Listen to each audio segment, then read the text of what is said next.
Buenas tardes. Dios les bendiga. ¿Cuántos están contentos? ¿Cuántos están gozosos de estar en la casa del Señor? Estamos, hermanos, felices.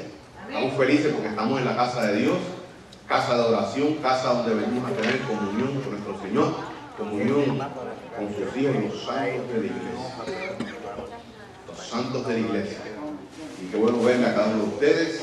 Reciban saludos, bendiciones, tanto de nuestra parte como nuestro pastor Azael González, nuestros hermanos y amigos que nos ven a través de internet, hermanos en la iglesia, allá en internet, que no se pierde los estudios bíblicos, la predicación de nuestro pastor y los himnos que se postean ahí en la página, un website que ha preparado nuestro hermano Julio. Y hermanos, cada semana recibimos input de países tan distantes como Bolivia, Argentina, República Dominicana, Puerto Rico, de que están siendo bendecidos, ¿verdad? De que le damos gracias a Dios humildemente de que somos instrumentos útiles en sus manos para bendecir a su iglesia. Así le damos gracias a Dios y pedimos, hermanos, siempre de rodillas, que Dios nos dé el entendimiento, el conocimiento de su palabra, que podamos exponer bíblicamente, consecuente con la Biblia, claramente, doctrinalmente, para que no solamente nosotros como iglesia local seamos bendecidos y edificados, sino nuestros amigos y hermanos que nos ven a través de la internet y eventualmente cuando se vean esta serie de estudios que estamos haciendo, la predicación de nuestro pastor Azael González. Así que vamos a terminar el tiempo. Hoy tenemos bastante material que discutir. La semana pasada tratamos de cubrir 3 versículos y básicamente nos quedamos en un solo versículo. Gloria a Dios por eso, porque queremos, ¿verdad?, desmenuzar todo lo más que podamos dentro del tiempo, ¿verdad?, que contamos con este tiempo de estudio bíblico. Pero qué bueno estar en la casa del Señor para escudriñar su santa, bendita y soberana palabra. Así que un espíritu correcto, procedemos al estudio bíblico de hoy, abriendo nuestra mente, nuestro corazón y un espíritu correcto para recibir la enseñanza del Señor, y siempre buscamos una aplicación, buscamos el contexto, el sentido original de cuando se habló esta profecía, en ese contexto, en ese tiempo, en ese idioma, y lo traemos, hacemos un puente exegético, para poder buscar una aplicación en nuestras vidas hoy día, ¿verdad? Porque toda la Biblia, hermano, toda la Biblia dice la palabra que es útil para enseñar, para instruir en justicia, para que el hombre de Dios, refiriéndose en general, el hombre y la mujer de Dios, todo aquel que esté en Cristo pueda caminar como Él anduvo, ¿amén? Y en nuestra santificación progresiva. Así que vamos a hacer un breve resumen de lo que discutimos la semana pasada, versículo 11, pues dando lectura según Reina Valera en 1960, que es la Biblia base, aunque usamos 6 versiones distintas. Zacarías 9:11, leímos: y tú también por la sangre de tu pacto serás salva. Yo he sacado tus presos de la cisterna en que no hay agua. Recordamos que era un pacto que no hizo el pueblo con Dios, sino Dios con el pueblo. ¿Quién pacta con el hombre? Es Dios, porque Él es soberano, Él es dueño de todo. El hombre realmente, hermano, nosotros, humanamente hablando, no tenemos nada que ofrecerle a Dios. Le damos gracias a Dios, primeramente porque nos creó. Segundo, a usted y a mí, si conformamos la iglesia, el cuerpo de Cristo, es que hemos sido elegidos de antemano desde antes de la fundación del mundo. Damos gracias a Dios por eso. Le damos gracias a Dios que formamos parte de la iglesia y que somos instrumentos útiles en sus manos para su gloria y para su honra. Digo esto, hermano, porque vamos a discutir un versículo aquí que muchas personas lo han sacado de contexto, hermano, y toda la gloria y toda la honra es para nuestro Señor. Nosotros, hermanos, cuando venimos a la iglesia, buscamos aprenderse, honrarle a Él, alabarle a Él, escuchar su palabra, y que toda la honra y la gloria sea para Él. Y sus bendiciones para nosotros, que somos sus hijos, que somos los santos de Dios. Por tanto, en un pacto que Él había hecho, según Génesis 15, con Abraham y su descendencia. Lo discutimos brevemente también, el nuevo pacto, donde no solamente de Abraham descendían los judíos en cuanto a sangre, en cuanto a la carne, sino que también está hablando de ese plan eterno de Dios, que había salvación no solamente para el pueblo judío, sino también para los gentiles o las otras naciones. Hermano, y usted y yo, antes de venir a Cristo, éramos gentiles. Hoy día somos pueblo de Dios, iglesia de Cristo. Por tanto, igualmente, aquel judío que ha venido a los pies de Cristo, los que han muerto ya, nuestro hermano Pedro, nuestro hermano Pablo, los apóstoles, que eran judíos en cuanto a la sangre, ya no son judíos, son parte de la iglesia. Ahora, hay un remanente, hay un pueblo que queda todavía judío esperando por su Mesías. No pudieron reconocerle. Un día, como el día de mañana, 10 de Nisan, según Zacarías 9:9, según Daniel 9:25, que Jesucristo se presenta, hace su entrada triunfal a Jerusalén, presentándose como el Cordero Inmolado, como el Mesías que tanto ellos estaban esperando, de que tanto los profetas, Isaías, Miqueas hablaba de Cristo Mesías, el Hijo de Dios que venía, hermano, no a librarnos de un imperio romano de mano dura, sino, hermano, a lavar sus prevaricaciones, su iniquidad, sus pecados, para que fueran salvos.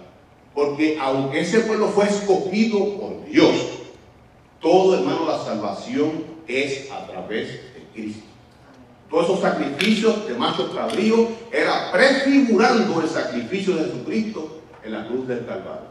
Pero como Jehová Dios ha hecho un pacto con ellos, sigue tratando a este pueblo en desobediencia, en rebeldía, idolatría, pero Dios sigue tratando, porque Romanos 9, 10 y 11 habla del plan de Dios con ese pueblo. Han sido cegados en parte, Cristo conformando su iglesia, pero sigue trabajando, obrando con su pueblo. Y discutimos, apartamos algunos 5 o 6 domingos que discutimos la semana 70 de Daniel, donde esa semana 70, la tribulación, un periodo de purga para el pueblo de Dios, donde lo pasará por el fuego, hermano. Y mucha gente lo ve como un juicio, y es un juicio, pero es Dios mostrando la misericordia con su pueblo para que ellos se vuelvan a Él. Hermano, porque no es automático de que este pueblo de Israel fue escogido por Dios. Todos van a ser salvos por el mero hecho de ser judíos, por el mero hecho de ver los rituales, las fiestas que ellos celebraban, y por la circuncisión. Sino que yo hablaba ayer con un hermano, que hermano, nosotros, y hablamos la semana pasada, no un cristianismo de pantalla, de aparentar de que somos cristianos. No, no, que la palabra circuncide nuestros corazones. Amén. Y podamos vivir en santidad. Circuncidar nuestro corazón, negarme a mí mismo y decir, como dijo nuestro hermano Juan el Bautista: Señor, que yo me haga nada y tú crezcas en mí. Amén. Eso es, negarse, hermano. Por eso es que es tan difícil para el mundo aceptar a Cristo. Porque aceptar a Cristo es negarse a usted mismo. Para que Él tome las riendas de nuestra vida. Para que Él nos conduzca en esta vida. Hermano, ¿y sabe por qué es tan difícil? Porque el origen del pecado, hermano, es el orgullo. Y usted y yo somos orgullosos. Aunque somos hijos de Dios, hay orgullo en nuestras vidas. Hay orgullo. Pero Jesús dijo: sean mansos y humildes como yo. Corazón, hermano. Y es una de las batallas que yo personalmente tengo con mi vida espiritual. Señor, quema todo ese orgullo, toda esa basura que aún está en mí, que no te agrada. Que tu Espíritu Santo, hermano, queme con tu fuego toda esa basura que hay en mí. Y oro por cada uno de mis hermanos en Cristo, que nuestra iglesia local y a todos aquellos que conforman la iglesia de Cristo. Por tanto, en un pacto que Dios sigue tratando con ellos, y ellos siguen, hermanos, esperando al Mesías. Pero ya el Mesías, en ese tiempo de la tribulación, enjuiciando, pasando por el fuego, pasando por debajo de la vara, porque, hermano, Cristo dijo algo muy claro: la entrada de mi reino es muy baja. Y la iglesia, en términos generales, está muy orgullosa. Y la iglesia tiene que bajar, ser humilde. ¿Quiénes heredarán el reino de los cielos? Los mansos y humildes, los pobres de espíritu. Las bienaventuranzas son para los pobres de espíritu, los mansos y humildes. Para el orgulloso no se ha escrito nada. Para el quejoso dentro de la iglesia no se ha escrito nada. Para que es sometido a Cristo, es humilde y manso, hermano, y que Cristo arranque todo su orgullo de nosotros. Y ese orgullo será arrancado para un remanente que vendrá a los pies de Cristo durante el tiempo de la tribulación. Muchos clamarán a Cristo por la predicación del Evangelio eterno de Dios a través de los 144,000 escogidos. Como es un pacto que Dios hizo con su pueblo, lo va a cumplir. Pero la desobediencia, ese reniego, ese rechazo, Sobre todo, hermano, aquí el problema es, como yo siempre discuto, no es Dios Padre, inclusive no es Dios el Espíritu Santo, porque aunque nuestros amigos testigos de Jehová tienen un pensamiento erróneo del Espíritu Santo, dicen que es una fuerza activa de Dios, pero aún así creen en el Espíritu Santo. El problema es, en términos generales, es Cristo, que no pueden aceptar que Cristo es Dios. Este es el problema. Los judíos dicen ellos que era un gran profeta, era un hombre santo, era un hombre sano, era un gran maestro, pero no lo reconocían como Dios, como su Salvador, como el Hijo de Dios. Pero muchos en el tiempo de la tribulación vendrán a los pies de Cristo y lo aceptarán como el Mesías esperado, como aquel que sus padres rechazaron, aquel que hizo el estatus para Zacarías 9:9 para salvar al pueblo. Así que continuamos con el estudio. Discutimos la semana pasada que hay varias bendiciones. Comenzamos ya en el 9:10. Para los hermanos que lo tuvieron, se lo pueden anotar. Algunas bendiciones que vamos a estar transcurriendo en ellas desde Zacarías 9:10 hasta Zacarías 10:8. Son estas bendiciones. Discutimos, vamos a discutirlo brevemente. Dice número 1, la nación sabría más bien que habría paz bajo su dominio universal. Jesucristo prometiendo una paz de ese pueblo unificado, reino del norte, reino del sur, Judá. Segunda bendición, Dios promete la restauración de la tierra, versículos 11 y 12, vamos a entrar en ellos hoy.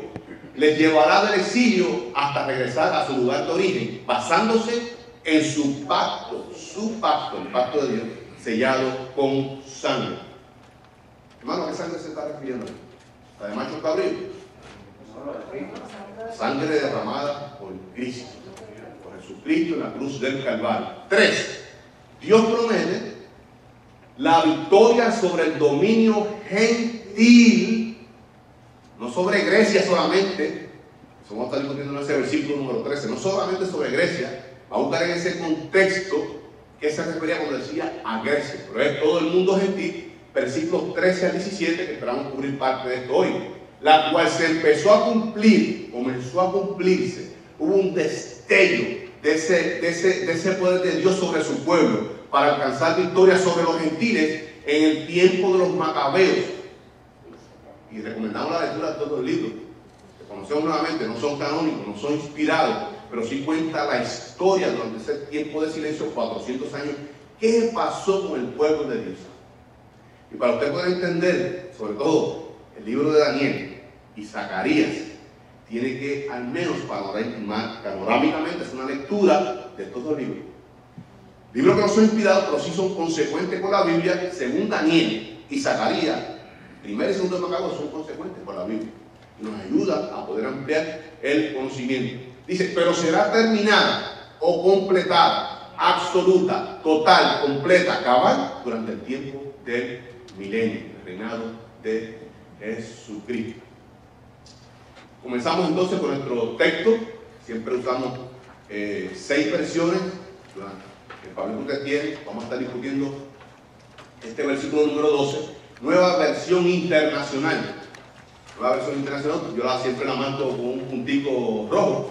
Usted la puede marcar ahí, que es la versión que buscamos en el aparato crítico del hebreo, buscamos que es la más, en nuestro español contemporáneo, puede dar un mejor sentido de esa lectura y podemos entender varias palabras que están escritas en un contexto que en la traducción del hebreo al español se pierde cierto sentido. El significado, hermano, a veces la palabra tiene un significado, pero mucho sentido. Mucho sentido. Y tenemos que tener mucho cuidado cuando estudiamos la palabra de Dios. Nueva versión internacional, Zacarías 9:12, dice: vuelvan a su fortaleza, cautivos de la esperanza, pues hoy mismo les hago saber que les devolveré el doble. Vamos a estar leyendo Reina Valera 60, Zacarías 9:12. Dice: volveos a la fortaleza, oh prisioneros de esperanza. Hoy también os anuncio que os restauraré el doble. Vamos a estar discutiendo básicamente estos versículos, como siempre, prácticamente versículo a versículo, frase por frase o oración por oración. Aquí en rojo leemos: volveos a la fortaleza, oh prisioneros de esperanza. ¿A qué se refiere cuando el Señor dice volveos a la fortaleza? Volveos a la fortaleza. Muchos comentaristas, recordemos que en el tiempo del milenio, Cristo va a reunir a todos aquellos judíos que están en la diáspora, que están regados por todo el mundo, que han sido, hermanos, maltratados, perdón la expresión, como perros.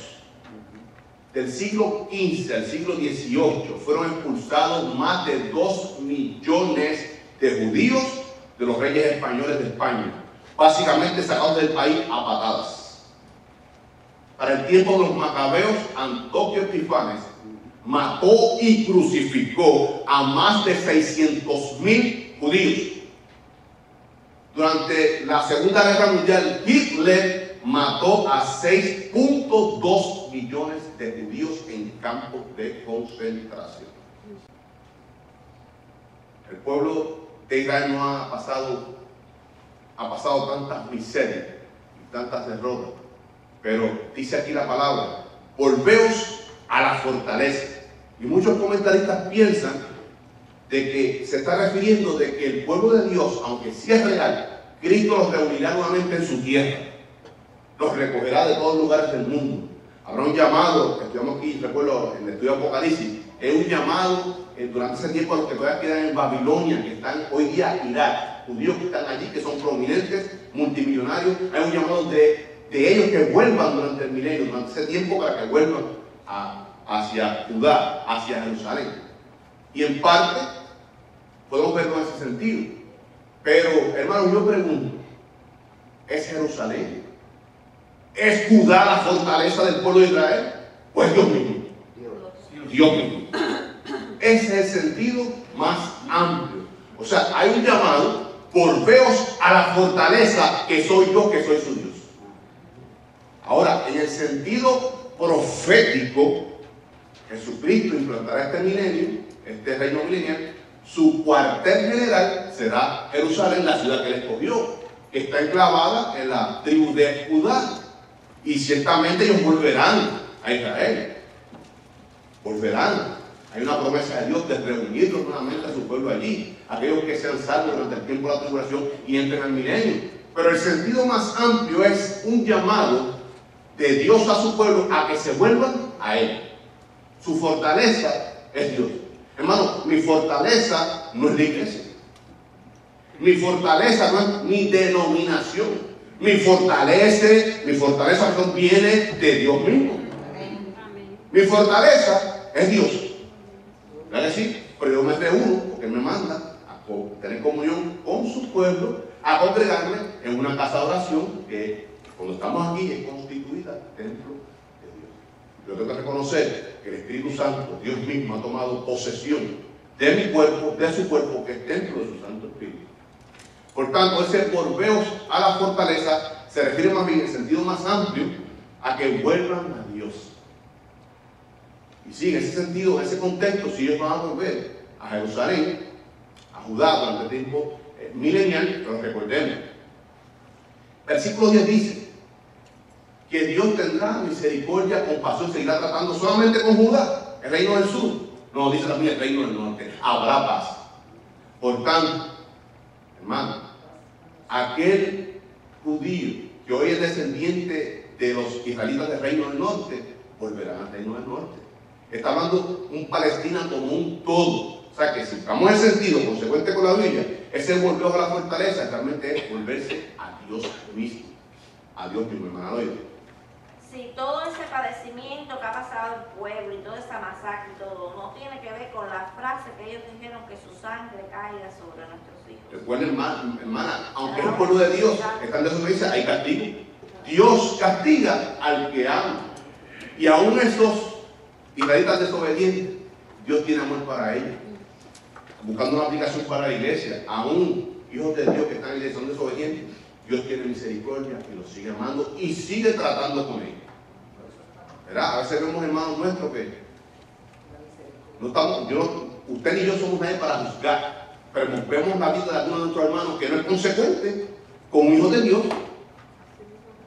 ¿Qué yo saco con llamar a otro hermano y hablar de la vida espiritual? No, hermano, yo hablo de ese hermano con Cristo, en oración. Gloria a Dios, amén. ¿Verdad? Porque, hermano, esa murmuración, yo no tengo nada en contra de que murmura. Yo estoy en contra del oído a la murmuración. Sí, cuando a mí viene un...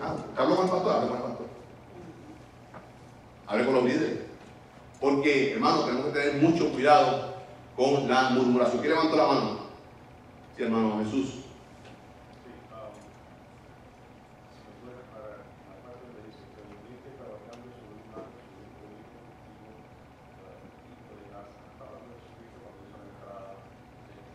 Triunfar.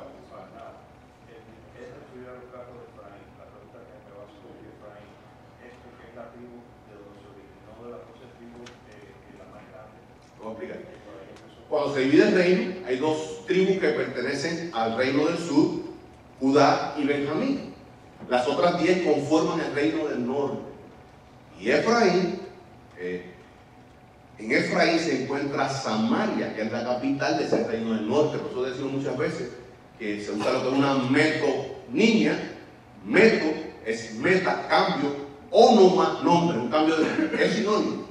Muchas veces la Biblia usted ve Efraín, sobre todo en Ezequiel, Efraín refiriéndose al reino del norte, al reino de Samaria. Igual que cuando dice Judá, se refiere al reino del sur. Efraín es sinónimo del reino del norte.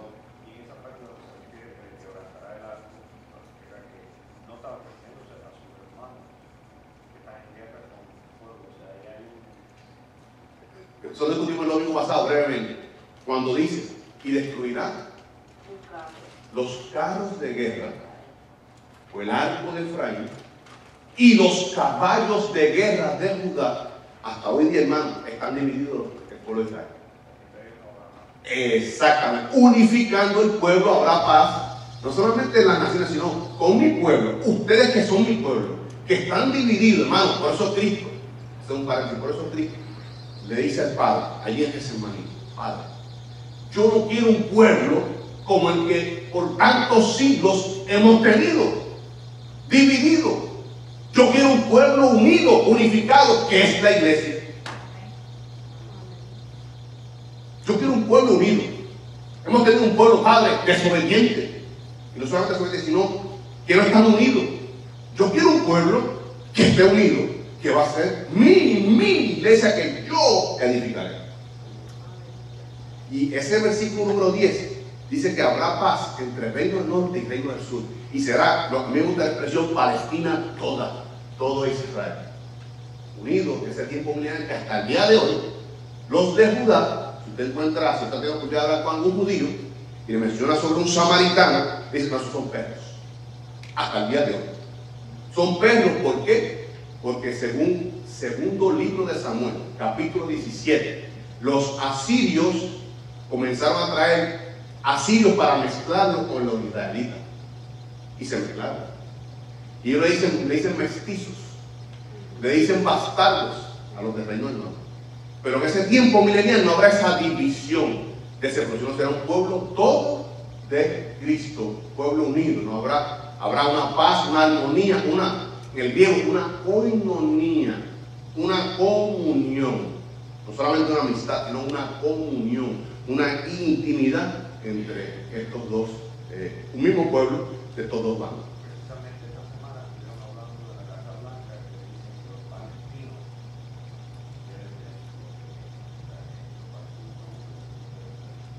Palestina es Palestina, todo Israel. claro, hay un grupo Uh-huh. que cuando estaba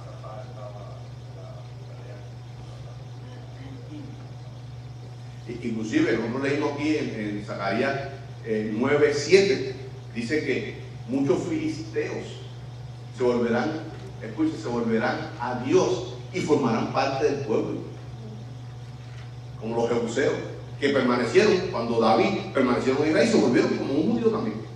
Esa es la bendición, que no solamente habrá bendición para el pueblo de Israel, sino para las naciones. Para las naciones allí. Si no era para contestarle a Jesús cuando dimos esa clase, que decía que todo sería destruido, efectos de carros, caballos, todo se iba a destruir, porque entonces Jesucristo restauraría todo en el milenio y convertiría todos estos efectos bélicos en útiles para siempre. Hasta para siempre, porque habrá una rejuvenación, habrá una resurgir de la naturaleza, como ese jardín del Edén, que para mí es la Mesopotamia, el torrente fértil de la Mesopotamia. O sea que habrá paz, no solamente entre el pueblo de Israel, sino entre todas las naciones. Ahora, ¿por qué decimos esto de que volveos a la fortaleza? Porque Ezequiel, anote estos versículos, Ezequiel 10, 3 y 4, habla cuando la Shequina de Jehová salió del templo por la puerta de oriente. Y él ha prometido que por esa misma puerta entrará la Shequina de Jehová en el templo milenial. Tremendo. O sea, volveos a Jerusalén, que es su fortaleza, no porque es su ciudad, sino porque mi presencia, mi Shequina, estará tomando posesión del templo milenial. Tremendo.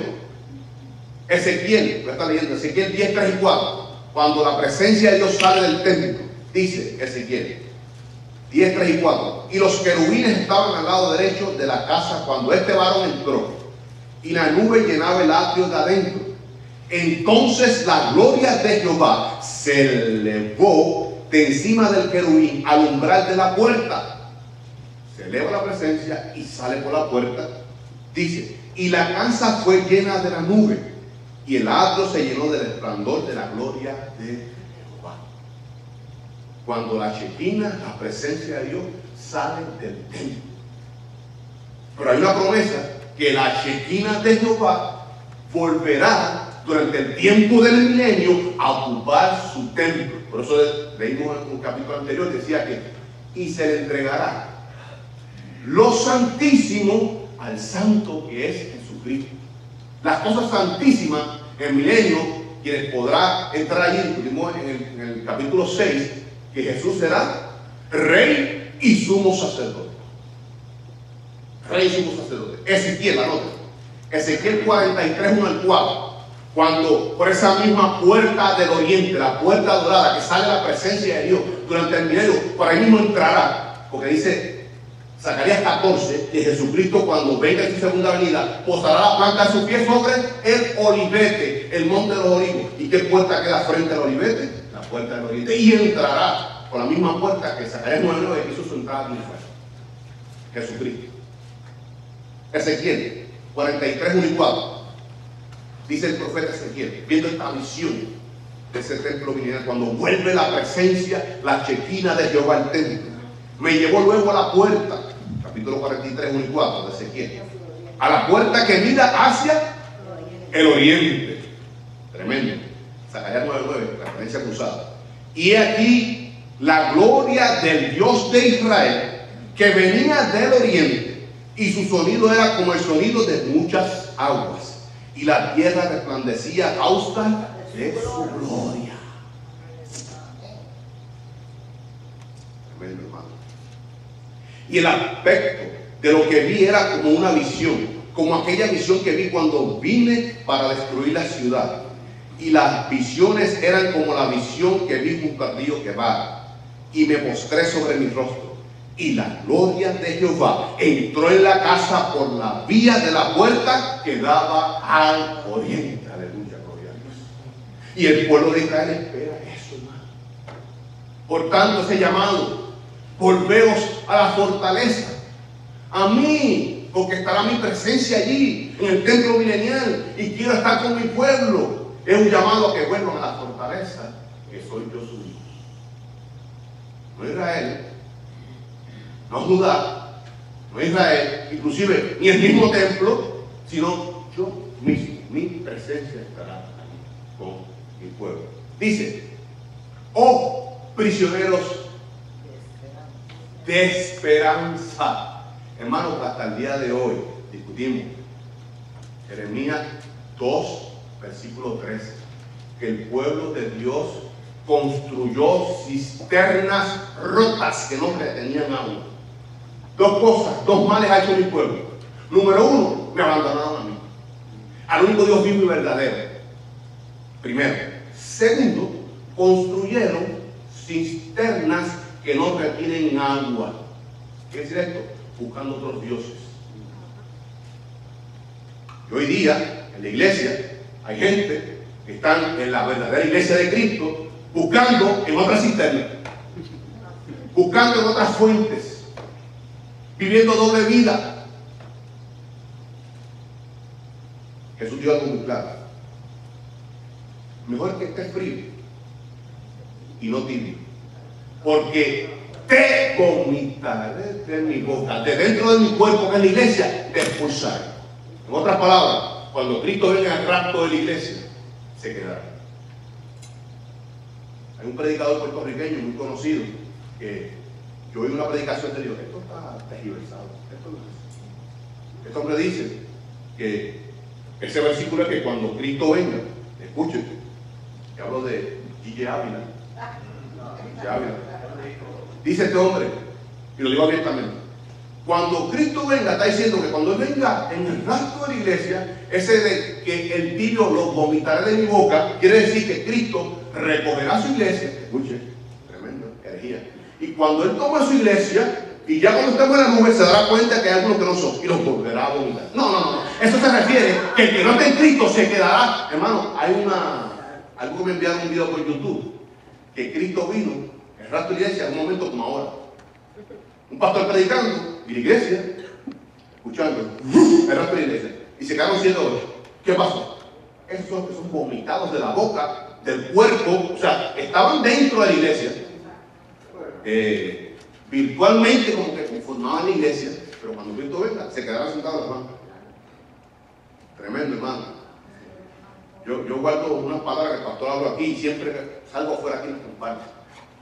No pierda su tiempo, pastor, con su permiso. No pierda su tiempo, no juegue iglesia. Si usted va a venir a jugar a iglesia, siga disfrutando del mundo. Si se va a pelear como quiera. Pablo dijo: he nadado tanto yo para morir en la orilla.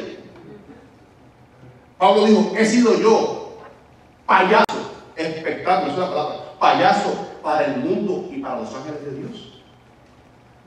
No, hermano. No somos perfectos. Pero si usted ha sido lavado por la sangre de Cristo, pídale que en el poder de usted pueda vivir una vida santa. Amén. No doble vida. Amén. Vidas consagradas a Cristo, hermano. Eso es lo que Él viene a buscar. Vamos a estar leyendo un texto ahora ahí, que el pueblo de Dios, por ser desobediente, aquel que oye la palabra, viene a la iglesia, pero no vive consecuente con su palabra, consecuente con la voluntad de Dios. ¿Usted cree que esa persona será salvo? Demuestra que es un verdadero hijo de Dios. Y juicio repentino vendrá sobre ellos. Pidamos que podamos vivir vidas humildes, consagradas a Cristo en santidad. Y pidamos por nuestros hermanos de nuestra iglesia local. Y pidamos por la iglesia de Cristo, que conforma, hermanos, muchas asambleas como esta, para que todos puedan vivir vidas santas, íntegras y dentro de nuestras imperfecciones. Decir: Señor, yo peco contra ti cada día y te fallo, pero ten misericordia de mí. Sigue tratando conmigo. Ayúdame a vivir en el poder de tu Santo Espíritu. Para cuando tú vengas, yo estar preparado para ese encuentro contigo. Y no alejarme, como dice el apóstol Juan, avergonzado. Hermano, usted va a dar cuentas, no a su pastor, no a su esposa, no a sus hijos. Yo, mientras tanto, yo tuve una conversación con mi esposa esta mañana, que nosotros como padres debemos ser, hermano, ejemplo a nuestros hijos. Ejemplo a nuestros hijos. Una conversación que tuvimos con mi esposa esta mañana. Que Dios nos ayude a ti y a mí a vivir vida santa. Que aunque no hemos sido perfectos, ellos saben que hemos tratado de encaminar los caminos de Dios. Que como padres hemos tratado de darle lo mejor y sobre todo que lo hemos traído al conocimiento de Dios.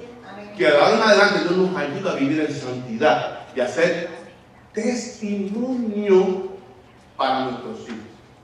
¿Verdad que sí? Pero en el rastro de la iglesia, escucha, cuando Cristo venga por el rastro, que nos levante, hermano, como dice nuestro hermano Piro, que vamos a perforar ese techo. Vamos a salir como rayos. Que nos tomará. Dice la palabra que antes de la boda del Cordero habrá un juicio a la iglesia. Y ahí es que el apóstol Juan dice: no sea que en ese juicio de Cristo no para pérdida de salvación. Usted está ya te salvo. Es para que el otorgamiento de recompensas no sea que nos alejemos de él avergonzados. En el cielo no habrá tristeza, no habrá llanto, no habrá lágrima. Pero cuando Cristo me llame Carmelo sin trono, más bien él tiene un nombre para mí. Yo me presente delante de mi Cristo y caer de rodillas. ¿Y qué pasó cuando te envié a predicar a las cárceles? ¿Por qué no fuiste? ¿Por qué cuando mi espíritu que está dentro de ti te hablaba que te redarguía que le hablara a esa persona y no le hablaste de mí? Bueno, habrá un momento de que usted va a tener que ir de su cabeza y va a entrar al reino. Pero dice, yo quiero tener una entrada amplia. Mirando a mi Cristo, gracias Señor. Porque dice la palabra que Él, sus ojos, como llama de fuego, quemarán toda obra que no esté. Todo lo que hagamos, Señor, esto es una obra, pregunto yo, esto es una obra que tú preparaste de antemano para que yo caminara en ella. No mi obra, la tuya, yo quiero ser las tuyas, que son las que van a ser aprobadas en ese tribunal de Cristo, en ese pema en el griego. ¿Verdad que sí? Pero las obras que yo haga en mi fuerza humana, dice que ese tribunal, Cristo, es una simil. Sus ojos, como llama de fuego, quemarán toda obra de paja, de hojarasca y de madera. Todo lo que es basura. Y al menos en ese momento, usted va a estar presente ante su Señor, no ante su esposa, de su pastor y su mujer, ante su Dios. Y al menos yo quiero dar buen testimonio, entrar cuando él diga, entra al gozo de Dios. Amén. Una entrada amplia. Ahora dice, prisioneros de esperanza, hermano, pues hasta el día de hoy están esparcidos por todo el mundo los judíos. Y ellos tienen esa esperanza. Están prisioneros en sistemas, en gobiernos, y ellos esperan ese milenio, esa implantación de ese reino milenial de Cristo. Por tanto, dice, prisioneros de esperanza. Son prisioneros hoy, no solamente porque están en la diáspora, porque están en el exilio, porque están en otros países que no es su país, no es su tierra, Palestina toda, sino porque están sin Dios. Pero aún así es una esperanza. Y por eso este tiempo de la tribulación, de esta purga, para que ellos, hermanos, Dios sembrando los corazones, para que ellos se den cuenta de que tienen que volverse a Dios, a la fortaleza de ellos, del pueblo, que es robar Dios. Dice la otra frase, hoy también os anuncio que os restauraré en el doble.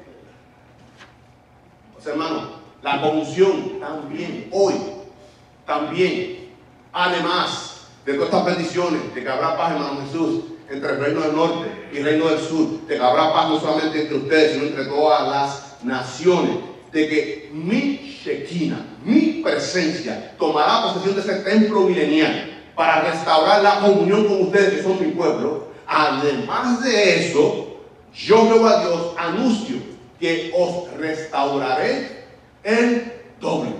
Amén. Hermano, ese pueblo tan sufrido históricamente que ha sido pasado, hermano, y sobre todo le queda todavía lo peor, que es la tribulación. Aún así, aquellos que se vuelvan a Cristo, Dios les dará el doble, bendiciones como nunca experimentadas por el pueblo de Israel. Y usted y yo, hermano, yo me gozo con estas cosas, porque aunque es promesa en el sentido original para el pueblo de Israel, usted y yo como iglesia veremos el cumplimiento de este. Nuestro Cristo cumpliendo su palabra con el pueblo de Israel. Y en el estado eterno, entonces, de los dos pueblos hará un solo pueblo. Y será Dios en todos. Y yo espero ese momento. No solamente yo espero el rapto, hermano. Porque si usted como iglesia solamente espera el rapto, usted está siendo egoísta. No, yo espero el rapto. Pero yo también espero ese establecimiento del reino milenial de nuestro Dios cumpliendo las promesas con su pueblo de Israel. De las bendiciones para su pueblo de Israel. Y oremos cada día por ese pueblo de Israel. Ahora dice, hermano, hoy Zacarías está hablando esta profecía, el 518 antes de Cristo. ¿Y quién le está dando esta revelación a Zacarías? El ángel de Jehová, Jesucristo preencarnado. Y Jesucristo le dice, oye, Zacarías, vamos a parafrasear, Zacarías, dile a mi pueblo que hoy ¿Se ha cumplido eso? No se ha cumplido. Pero ¿sabe una cosa? Como es palabra de Dios, puede darlo por seguro que así será. Hoy, también, además de todas las versiones antes que vengo anunciando las del 9:9, 9:10, el 9:11 le digo, el 12, también os anuncio que os daré, restauraré el doble. Hermano, y esto viene del pueblo eteo, de los hetitas, del hijo mayor. El primogénito recibiría la doble porción. Y el pueblo de Israel es el primogénito de Dios. Escuchen. Éxodo 4:22, anoten. Éxodo 4:22, porque ese pueblo recibirá la doble porción durante el tiempo que bendiciones como nunca antes, riquezas como nunca antes durante el milenio. Éxodo 4:22 dice, ¿alguien lo puede leer? Éxodo 4:22, doy lectura. Y dirás a Faraón, Jehová ha dicho así, Israel es mi hijo, mi primogénito. Por tanto, Dios va a seguir tratando con el pueblo de Dios y en el milenio tendrán la doble porción porque es su pueblo escogido. Hermano, yo doy gloria a Dios por el pueblo de Israel. Porque a través de Israel nosotros conocemos la palabra de Dios. A ellos se le entregó, leímos anteriormente en Romanos 3, se le entregó la palabra de Dios para que la anunciara a todas las naciones. Por tanto, ellos tendrán la doble porción como el pueblo de Dios, primogénito, bendiciones nunca experimentadas por ese pueblo, las tendrán en ese milenio. Y por eso es la esperanza de ellos, de ese milenio. Pero antes tendrán que pasar por la purga, por la tribulación. Por eso, prisioneros de esperanza. Versículo 13, lo tomamos de la Biblia de las Américas. Dice, porque entesaré a Judá como mi arco, y cargaré el arco con Efraín. Incitaré a tus hijos, oh Sión, contra tus hijos, oh Grecia, y te haré como espada de guerrero. Reina Valera, vamos a estar leyendo, hermano. Dios habla hoy. Escucha esta versión, Dios habla hoy. Esto Dios habla hoy, edición interconfesional de estudio castellano peninsular. Hablamos nosotros. Dice, pues he tendido mi arco de guerra, está hablando Jehová Dios, he tendido mi arco de guerra, que es Judá. O sea, he tomado, esto es una símil, como, dice, como arco de guerra he tomado a Judá, escuche, y le he puesto una flecha, que es Efraín. O sea, he tomado el reino del sur, que es Judá, como si fuera mi arco, como un guerrero toma su arco. Y ese arco tiene que estar lleno con una flecha. Y esa flecha es el reino del norte, Efraín. Dice, de ti, Sión, haré una espada. Se refiere apuntando a victoria. Y levantaré a tus hijos contra los hijos de Grecia. Reina Valera 60, Zacarías 9:13. Porque he entesado para mí a Judá como arco. O sea, he tomado a Judá como mi arco y lo he estirado, entesado como mi arco de guerra. Dice, e hice a Efraín su flecha. O sea, la flecha de ese arco va a ser Efraín. Está hablando aquí, hermano, para no tomar solamente a Judá, sino que está hablando aquí Jehová Dios en el contexto, mi pueblo, todo, sin divisiones. Será mi instrumento en mis manos, no solamente los de Judá, sino también los del norte. Dice, y despertaré a tus hijos, oh Sión, contra tus hijos, oh Grecia, y te pondré como espada de valiente. Por tanto, esto es una figura literaria. Jehová Dios diciendo, tomaré a Judá como arco y la flecha de ese arco será Efraín.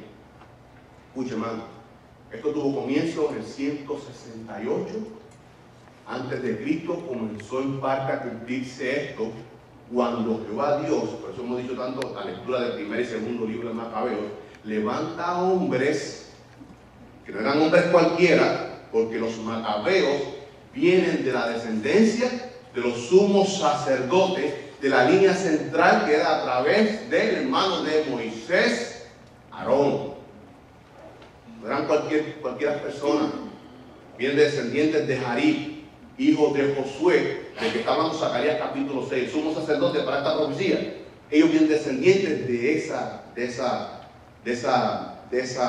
línea, a través de Josué, de la línea central. Dice, porque he pesado para mí a Judá como arco e hice a Efraín su flecha. Uniré a mi pueblo para que luche contra los gentiles. Dice, y despertará a tus hijos, oh Sión, contra tus hijos, oh Grecia. Despertaré a mi pueblo para que vaya contra Grecia. En ese contexto inmediato, el poder que estaba para el 332 en adelante, antes de Cristo, era el imperio greco-macedonio, al frente Alejandro Magno, quien hizo todo este juicio, Zacarías 9, del 1 al 8, lo hemos estudiado aquí ya. Dios levanta a estos macabeos y le hacen frente. Un pueblo que era humillado, menospreciado y subestimado. Era un ejército muy pequeñito contra ese imperio tan poderoso que después de Alejandro Magno se levanta Antíoco Epífanes IV y los menospreció. Y los macabeos le dieron tremenda sorpresa, porque los macabeos, aunque Dios no había inspirado nada durante esos 400 años, el poder de Dios estaba sobre este pueblo, que era un remanente fiel a él, y en el poder de Dios derrotaron a ese ejército de Antíoco Epífanes. Número 1, por el celo de Jehová, para purificación del pueblo, para que el pueblo se volviera a Dios, para restaurar la comunión con Jehová Dios. Por tanto, nuestra lucha, hermano, nuestra lucha como iglesia, escuchen, es contra carne y sangre, contra huestes celestiales. Y la guerra espiritual en el espíritu, de rodillas. Nosotros no podemos pelear. El pastor dice que el único ejército que se mata entre sí somos nosotros, la iglesia, ¿verdad? Tenemos que orar como iglesia para dar el poder. Pastor, yo pido todas estas cosas con permiso del pastor. Porque son verdad, hermanos, son verdad. El único ejército que se mata entre sí somos nosotros, la iglesia. Entonces vienen los visitantes y ven esta iglesia de Cristo, se va afuera.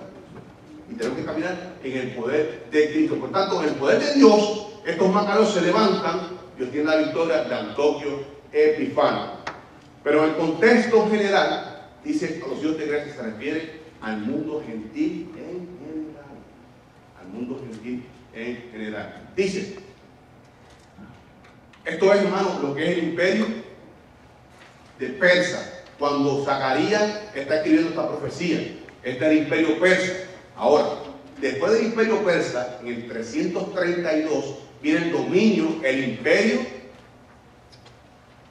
greco-macedonio, con Alejandro Magno al frente.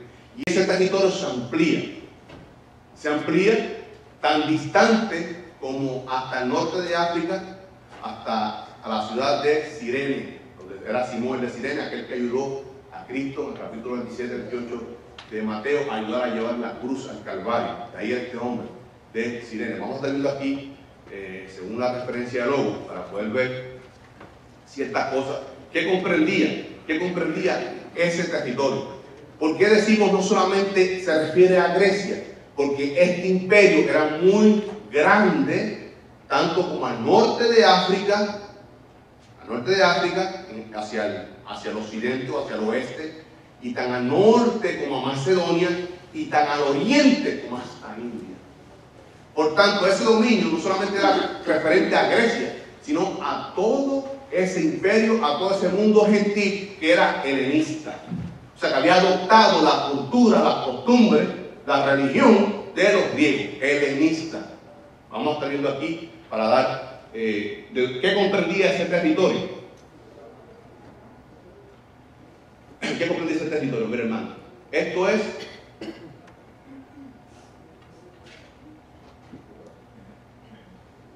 para que podamos ver qué comprendía ese territorio. Dice que desde Valle del Indo hacia el oriente, este es el río Indo, que comienza en las montañas de Pakistán y desemboca en el mar Arábigo. Esto es el río Indo, esto es el valle del Indo, o ya eso pertenece a India. Tan al occidente, esto es Egipto, y aquí está Cirene, norte de África. Y hacia arriba, hasta Macedonia. Arriba hasta Macedonia era este imperio. ¿Qué está comprendiendo, mi hermano? Todo el mundo árabe, todo Egipto, todo el continente básicamente africano. Está hablando todo ese contexto, es lo que se refiere. Y vemos aquí este mar, el mar Arábigo, aquí vemos el río Indo, donde hace desembocadura este río. Por tanto, se comprende de que se está hablando de todo lo que es el imperio gentil, el dominio del pueblo de Dios sobre ese imperio gentil. Ahora, esto es prefigurativo de la victoria total, completa y cabal del pueblo de Dios en el milenio por el poder de Dios. Hermano, en el milenio, todos estos abusadores contra el pueblo de Israel, al que usted y yo tenemos que tener nuestras oraciones, en nuestras rodillas, que Dios los cuide, los guarde, y que Dios haga lo que tenga que hacer para que ellos se vuelvan a Él. En el milenio, nadie se atreverá a tocar al pueblo de Dios. No como ahora, que están siendo expulsados, hemos hablado de todas las desgracias que ha pasado a este pueblo, de los millones y millones de judíos que han matado las otras naciones. Y habrá una purga de esas naciones, que por eso Jesús dice: tuve preso, me visitaron, tuve hambre, me diste de comer. Está hablando en el contexto de los judíos. Aquel que tú lo has hecho a uno de mis hermanos, yo Jesús, como judío en cuanto a la carne, en cuanto a humanidad, me lo has hecho a mí. Dice más la palabra: bendeciré al que te bendiga, Israel. Y el que te bendiga, bendeciré. Porque el pueblo de Dios. Y usted y yo como iglesia somos actualmente el pueblo de Dios. Y el que toca a uno de sus hijos se está metiendo con Dios. Porque usted y yo estamos siendo guardados en la mano de Dios. Somos propiedad de Dios. Ahora, el que bendiga a un hijo de Dios de la iglesia, Dios tomará misericordia. Y Dios tratará con esa persona. Y Dios nos dé el poder en su Santo Espíritu para traernos a los pies de Cristo. Hay muchas personas, hermanos, anónimas, nosotros como ministerio, que no tienen nada que ver con la iglesia, que son las personas que apoyan nuestro ministerio. Increíble. Sin embargo, gente de la iglesia no apoya a los ministerios de la iglesia. Y lo digo abiertamente. Gente de la iglesia no apoya a los ministerios de la iglesia. Y gente del mundo, impíos, apoyando los ministerios. Por tanto, Dios los bendice a ellos. Y Dios tratará con ellos para que se vuelvan y sean parte también de su iglesia. Pero en el milenio nadie tocará al pueblo de Dios. Hermano, algunos eventos, esto es una cronología, vamos a pasarlo rapidito, sobre lo que pasó, lo que hizo este charlatán contumaz Antoquio Epifanes con el pueblo de Dios. Y Dios levanta a estos hombres para que tengan victoria. Esto es una cronología, vamos a buscar lo que se refiere a Antoquio Epifanes. Miren, en el 175, reinado Antoquio Epifanes en el imperio Seleucida. Seleucida, viene del nombre de un general de Alejandro Magno, Seleuco. Era un imperio que eran reyes gobernantes de Siria y trataban de inculcar, de inmiscuirse las costumbres del pueblo judío para atraer el paganismo, lo que llaman el sincretismo. Muy bien, la iglesia haciendo cosas raras. Sincretismo. Gente que viene con cosas raras del mundo a entrar a la iglesia. Lamentable. Yo estaba viendo ayer algo que enviaron por correo, no sé si usted lo recibe, una iglesia local grandísima aquí en Queicoa, para celebrar la Pascua. Era un espectáculo, hasta helicóptero tirando huevitos, pues. Hermano, desenfocado totalmente de lo que es iglesia. Un festival de muchos bouncers para brinca. Hermano, ese no es el enfoque de esta semana. El enfoque de esta semana es que Cristo, nuestro amado Salvador, se hizo hombre, salió de la eternidad para traerme salvación a mí, hacerse igual a mí humanamente, para morir en mi lugar en la cruz del Calvario. A eso se refiere esta semana. no a huevitos de colores, conejitos, para que haya una multitud, ¿no, hermano? Yo hablaba con mi hermano ayer. Ministro de Dios, tenemos que mantener la palabra de Dios. Le gusta que no le guste. Nuestro compromiso es con Cristo y su palabra. Amén. No con el mundo.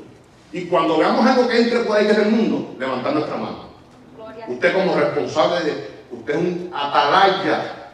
El atalaya principal aquí, nuestra pastora sabe usar, pero cada uno de nosotros somos atalayas de la palabra de Dios, atalayas de Jesucristo. Hay que estar pendiente las cosas que entran, que no son de la iglesia, que no están dentro del marco bíblico.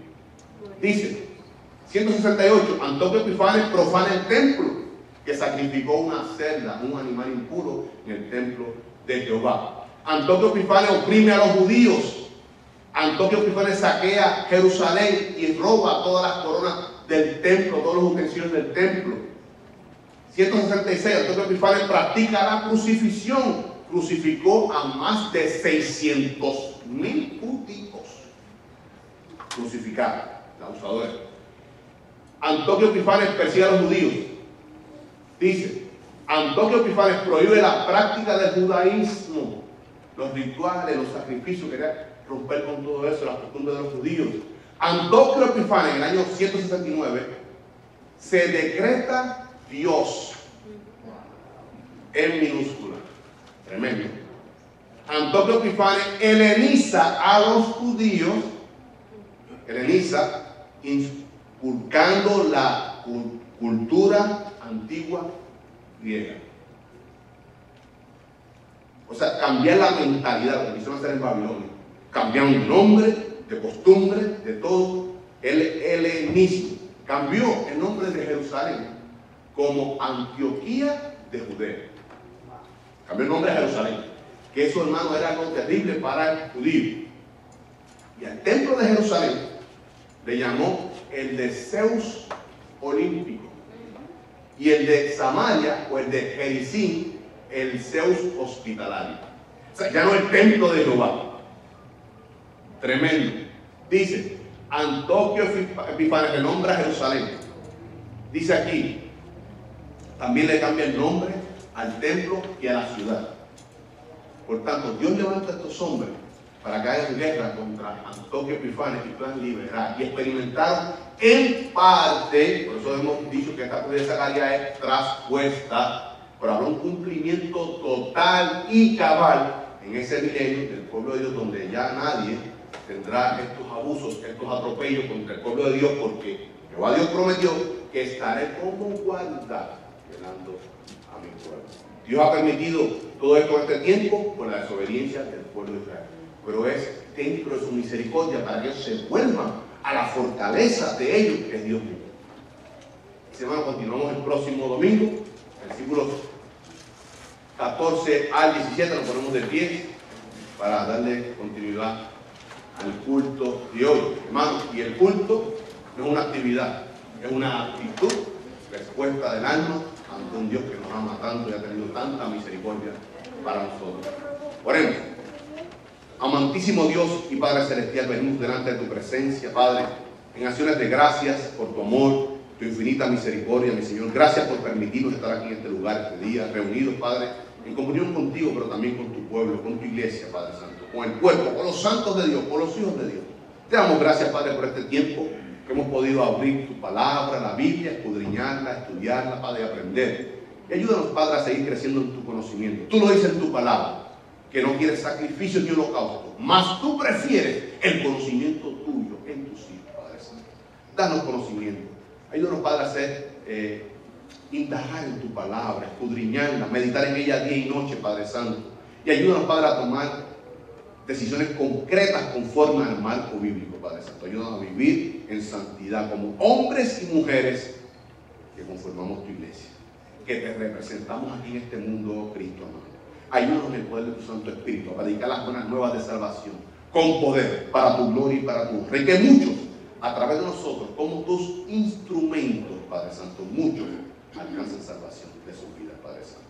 Te damos gracias por este tiempo. Te damos gracias, Padre, y te pedimos que tú bendigas a cada hombre, a cada mujer, a cada joven, a cada niño de esta iglesia local y de tu iglesia que en este día se ha reunido con nosotros a rendir culto a ti, al único Dios vivo y verdadero.